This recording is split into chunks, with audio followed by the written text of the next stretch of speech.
All right, guys, welcome to Math 0106. This is lesson number 20. We are finishing up percents. This is part 2.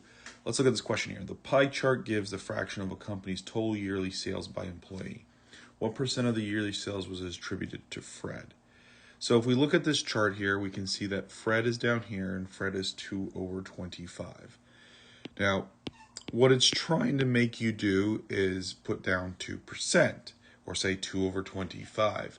But we know to convert into a percent, it has to be out of 100. So we need to ask ourselves, 25 times what gives me 100? 25 times 4. 4 quarters makes $1. So 2 times 4 gives me 8. And this means it's 8%. Remember, percents are out of 100. And that's essentially all there is to it. In number 20, they're giving us various forms, and they're asking us to convert accordingly. So I'm going, again, with these problems, what I'm going to do is I'm just going to approach it in what I think is the most efficient manner. There are several different ways of solving this, but I'm going to just choose the one that I think is the most efficient. So we talked earlier in the course, I asked you guys to memorize 1/8 is 0.125. And so if I have 3/8, I just have to multiply this by 3. And I have 0.375. So that would be the decimals, 0.375. And if I ask you to convert it into a percent, we multiply by 100, but multiplying by 100 just means I move the decimal place over 2, and this is 37.5. So this is 37.5%. And the next one, we have 0.65. So actually, let me do this on another page. So as I was saying, they're giving us 0.65. Now, we know that if we're given a decimal, this is the same thing as 65 over 100. And the reason I know this is if I jump 2 spaces, that means you have 2 zeros. So the answer here is 65 over 100. We can reduce this. Both of these are divisible by 5. So you could say that this is 65 divided by 5 is 13. 100 divided by 5 is 20. You could say that this is 13 out of 20. Though it doesn't actually specify if we have to simplify or not. So I'm going to assume so. It's a good exercise in any case. We get 13 out of 20. Converting into a percent, well, if we jump 2 slots, we get 65%. And very much the same way as over here, we jumped 2 spaces and we got 37.5%. Let's look at the next one. So on the next one, they're giving us 13.5%. And so again, we know if we jump 2 spaces, we get 0.135. I'm just literally jumping 2 spaces. That is the decimal. And then to write this as a fraction, because I'd have to jump 3 spots, this is 135 over 1,000. Again, if we're asked to reduce, we know that these are both divisible by 5. By the way, I hope that you realize that they're both divisible by 5 because they end in a 0 and 5.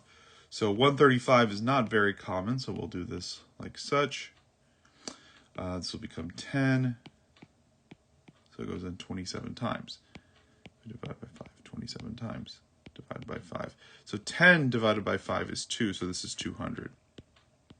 Now, we know 27 is 3 and 9 gives me 27. 200 is 2 and 100. And if you think about it, you don't have any common factors. By the way, 27 is actually 3 times 3 times 3. That's the prime factorization, because I said 3 times 9, but 9 is 3 times 3. I would encourage you to realize that 27 is the same thing as 3 to the third. That is a useful piece of information you will come across over and over again in future courses. With 200, we know 200 breaks down, and I'm just thinking about what does it break down into, and it's pretty straightforward. You know you're just going to get nothing but 2s and 5s, right? So the reason I'm bringing this up is that 27 is just going to be a bunch of 3s. 200 is a bunch of 2s and 5s. They're not going to share anything in common, so 27 over 200 is the smallest version of this. Okay, and the last we have 4 over 9. Now, remember, we said 1 over 9 is 0.111, so 4 over 9 has to be times 4, so 0.444 repeating.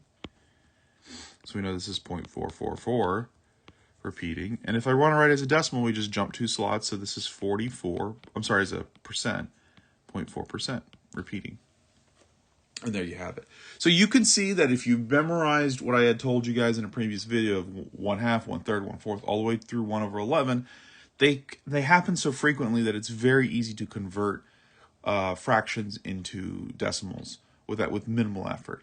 Again, you could always do long division, and I would encourage you to look back at previous videos to see how to do that. Or if you really want me to solve these using long division, let me know, and I'll do that. At this point, I want to emphasize efficiency because we're getting closer and closer to the end. So now the culmination of all your skills should be kind of grasped together. But if I need to go in more depth, please send me an email or post in the comments, and I will show a greater depth in explanation. Or I'll do it in a different method if you prefer. Okay, in any case, it was kind of a short video, but hopefully it was effective, and I will see you guys in the next math video.